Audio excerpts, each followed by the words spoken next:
Hi everyone, this is Howard. Welcome to another Star Talk Tuesday. This Tuesday being July 21st, 2020.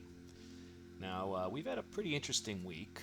The weather may or may not have impacted your ability to enjoy some of these things, but we just had a Jupiter opposition and a Saturn opposition. Jupiter was at opposition on the 14th, and Saturn was at opposition yesterday.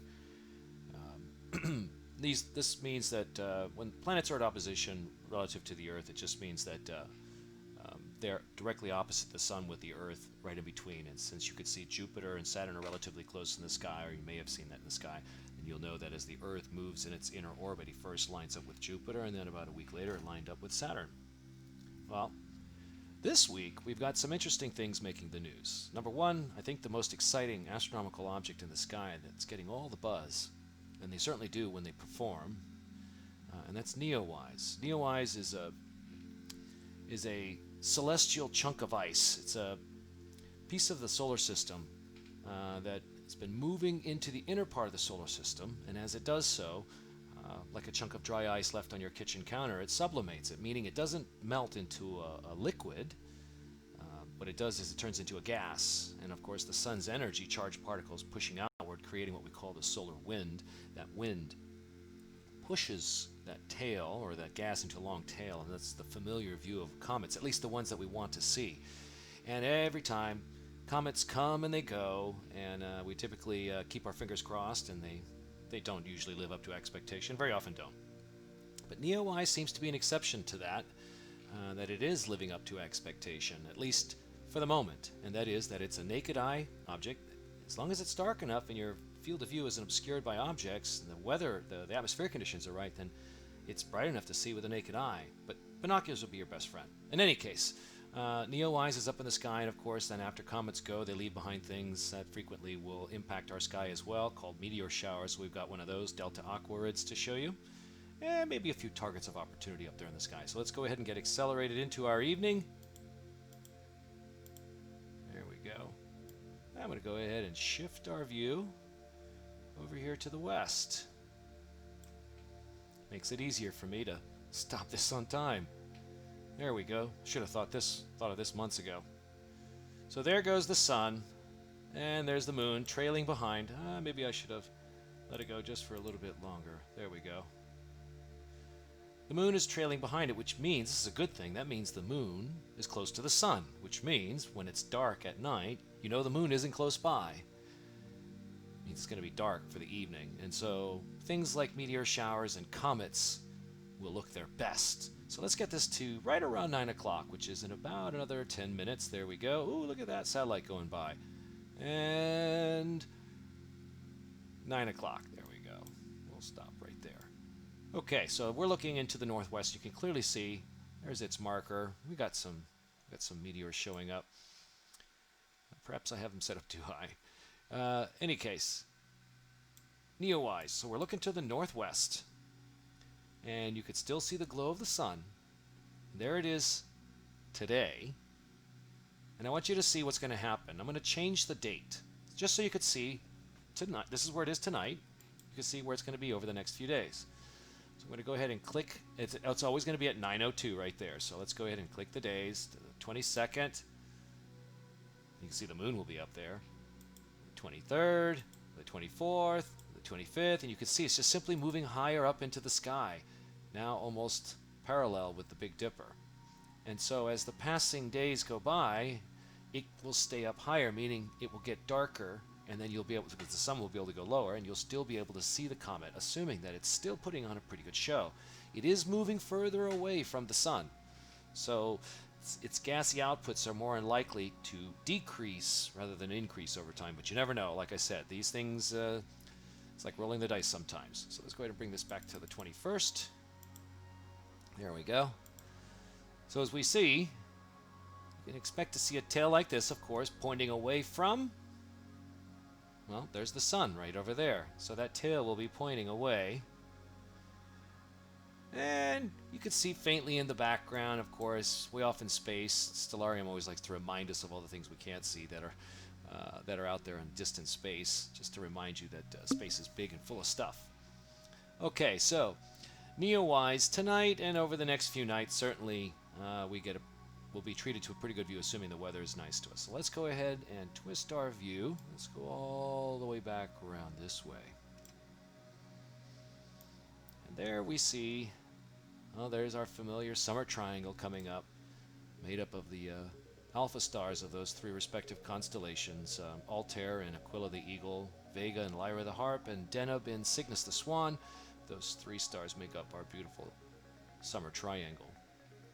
Now, there is Jupiter and Saturn. They were just recently at opposition. So we're going to let them get a little higher in the sky, because the next thing we want to jump into is this fascinating meteor shower. It's typically a southern hemisphere meteor shower, but we're far enough in the south, at least in the United States, that we should get a pretty good show. So now, unfortunately, this is the kind of thing that's going to be there for the early birds, the people that get up really early in the morning, because you can see we're already past 1 o'clock, we're almost 2 o'clock in the morning right now. We're going to push this all the way to right around here, just about 4 o'clock in the morning. And what we see here, we're looking to the south, and there's Jupiter and Saturn over there. There's the center part of our Milky Way galaxy. Now, we've got a lot, and the problem, there's some limitations to the software, of course, is that if I want to turn on a meteor shower, I'm going to turn them all on, regardless of whether it's the time to see them or not. And so if I turn off this label here, then they all go away. So I just want to see this one, but these are the southern Aquirids. Now, this is why it kind of looks like a little sparkle there. What you want to think of in the context of a meteor shower is that the Earth is kind of flying through a cloud of debris left behind by this comet, kind of like your car through a cloud of love bugs. The point is that as the Earth moves through it, you get a sense of direction. It's kind of like when you're driving in the rain. It looks like all the raindrops are coming towards you.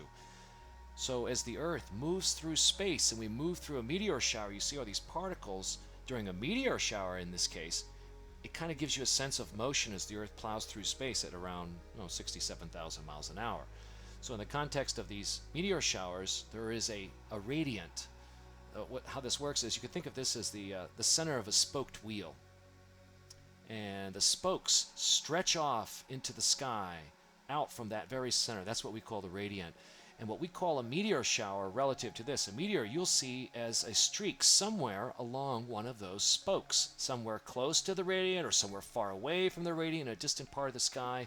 If you could trace them all back in their lines, you'd see that they would all appear to, well, some of them anyway, would appear to originate from this point in the sky, and that's what they would call the Aquirids. Now, the Delta Aquirids here is the southern flavor down here.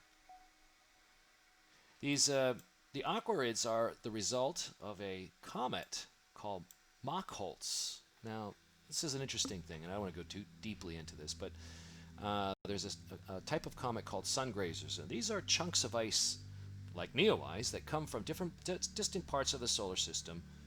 Typically, they come from the Kuiper Belt, giving us the short-period comets like Halley's Comet, and then the Oort cloud, way beyond the outer fringes of our solar system, usually produces what we call the long-period comets. Those are the ones that have orbital periods of 100,000 years or more. Now, these chunks of ice, as they come in, they give off gases. Now, some of these comets called sun grazers, as they come in really close to the sun. Obviously, sun grazer. What usually this causes is these comets tend to splinter, break apart, and sometimes die as they pass by the sun. Now, Mach-Holtz is responsible for breaking apart and creating what we call the Delta Aquirids. Now, what makes this fascinating is that we get certainly meteor showers that are associated with other comets, but what makes this one special is that Comet Mach-Holtz has a very interesting atomic makeup. I shouldn't say atomic, molecular makeup, chemical makeup. It has an almost unique structure in that it's very poor in certain molecules that most of our comets are very abundant in, implying that this might actually be an extrasolar comet, meaning something from another solar system. Now, these chunks of ice, remember, they orbit in a halo way out in the outer fringes of our solar system, and our sun is not unique. It's probable that other stars have Oort clouds. So maybe in the distant past, one of these chunks of ice got captured from another solar system, and when we look up into see the Delta Aquirids, you maybe see the burning up of a comet that, or pieces of a comet anyway, that perhaps came from another solar system. And then when you're looking at them, you'll see them here. They'll be stretching across the sky. The best time to see them, of course, will be at 4 o'clock in the morning, after the Aquarius, after the constellation Aquarius has risen high in the sky, and right before the rising of the sun. Unfortunately, that typically is when meteors look their best. Anyway, not long after this, of course, you've got Mars coming up right behind it, and that is leading up to Martian opposition coming in October. And here comes Venus. And we're going to get right to the morning sky. There comes Venus, and one more. There we go. There is Mercury. Now, I don't want to get the sun all the way up. There we go. Mercury is at greatest western elongation, meaning coming up out of the eastern sky, stretching into the east. This is about as far as it's going to get before it kind of dips back down towards the sun again. Venus is rising higher and higher.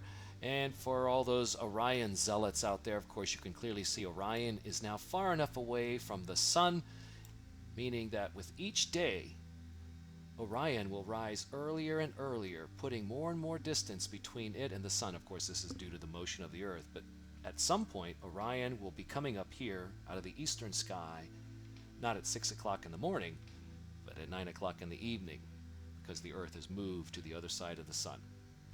Anyway, ladies and gentlemen, I can keep on going, but I think I've run out of time. Thanks again. We'll catch you next time.